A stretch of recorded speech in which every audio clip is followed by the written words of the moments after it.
Welcome to Monica kitchen. நம்ம வீடியோவில் இப்போ ஒயிட் குருமா தான் இப்போ பார்க்க போகிறோம்.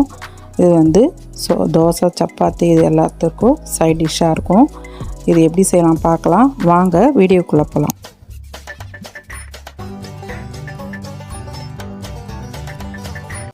வந்து காலிஃப்ளவரை நான் வந்து கொஞ்சமாக அரிஞ்சு அதை வந்து சுடு தண்ணியில் போட்டு எடுத்து வச்சுருக்கேன். அது ஒரு கப் எடுத்துக்கலாம். பச்சை பட்டாணி ஒரு கப் எடுத்துக்கலாம். கேரட் ஒன்று எடுத்துக்கலாம்.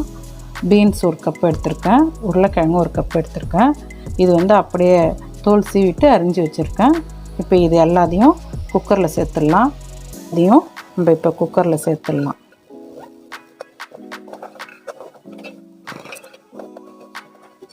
தேவையான அளவுக்கு தண்ணி சேர்த்துக்கலாம். வேகிற அளவுக்கு நம்ம சேர்த்துக்கணும். தேவையான அளவுக்கு உப்பு சேர்த்துக்கலாம். இது ஒரு 2 விசில் எடுத்து நம்ம வேக வச்சுக்கலாம். தேங்காய் வந்து இது மாதிரி மேல் பகுதி கருப்பு பகுதி எடுத்துட்டு ஒரு 10 செல்லு வச்சுருக்கேன். அதை வந்து நம்ம மிக்ஸி ஜாரில் சேர்த்துக்கலாம். இது வந்து காரத்துக்கு நம்ம இந்த காரம் தான் நம்ம யூஸ் பண்ண போகிறோம். அதனால் 3 பச்சை மிளகாய் சேர்த்துக்கலாம். 1 ஸ்பூன் அளவுக்கு சோம்பு சேர்த்துக்கலாம். சோம்பு சேர்த்து கொஞ்சமாக தண்ணி சேர்த்து நம்ம அரைச்சிட்டு வந்துடலாம். பேஸ்ட்டாக நல்லா அரைச்சிட்டு வந்துடலாம். இந்தமாதிரி நல்லா பேஸ்ட்டாக அரைச்சி வச்சுக்கலாம். நல்லா வெந்துடுச்சு. இதுமாரி நல்லா வேக வச்சுக்கலாம். எண்ணெய் சேர்த்துக்கலாம். எண்ணெய் காஞ்சதும் லவங்கம், பட்டை, ஏலக்காய், ஒரு பிரிஞ்சி இலை எல்லாத்தையும் சேர்த்துக்கலாம். பொரிஞ்சதும் வெங்காயத்தை சேர்த்துக்கலாம். ஒரு 2 வெங்காயம் நீட்டு வாக்கில் நான் அரிஞ்சு வச்சுருக்கேன். அதையும் நம்ம சேர்த்துக்கலாம். லைட் ப்ரௌன் வர்ற வரைக்கும் வதக்கிக்கலாம். லைட் ப்ரௌன் ஆகிடுச்சு. இப்போ வந்து தக்காளியை சேர்த்துக்கலாம். தக்காளி வந்து ஒரு தக்காளியை கொஞ்சம் பெருசாகவே கட் பண்ணி வச்சுருக்கேன். அதை சேர்த்துக்கலாம். சேர்த்து ஒரு 2 வதக்கினா போதும். ரொம்ப தக்காளி வந்து நெய்ய தேவையில்லை.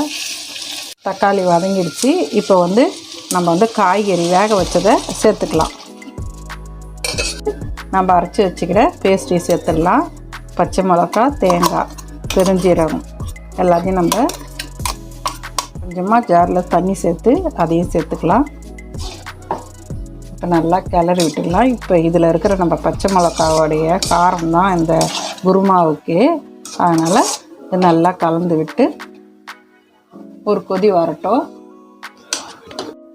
இப்போ வந்து கொஞ்சமாக உப்பு சேர்த்துக்கலாம். முன்னாடி வேக வைக்கும்போது நம்ம உப்பு சேர்த்துருக்கோம். அதனால் அதுக்கு தகுந்த மாதிரி உப்பு சேர்த்து நல்லா கிளறி விட்டுட்டு கொதிக்க வைக்கலாம். இப்போ எல்லாமே சேர்ந்து கொதிக்கிற மாதிரி நம்ம மசாலாலாம் கலக்கட்டும். இப்போ ஒரு மூடு போட்டு வேக வச்சுக்கலாம். குருமா வந்து நமக்கு ரெடி ஆகிடுச்சு. இப்போ வந்து கொத்தமல்லி தழை கொஞ்சமாக பொடியாக கட் பண்ணி சேர்த்துக்கலாம். குருமா ரெடி ஆகிடுச்சு. உங்களுக்கு இந்த வீடியோ பிடிச்சிருந்தால் லைக் பண்ணுங்கள், ஷேர் பண்ணுங்கள், கமெண்ட் பண்ணுங்கள், சப்ஸ்கிரைப் பண்ணுங்கள். தேங்க்யூ.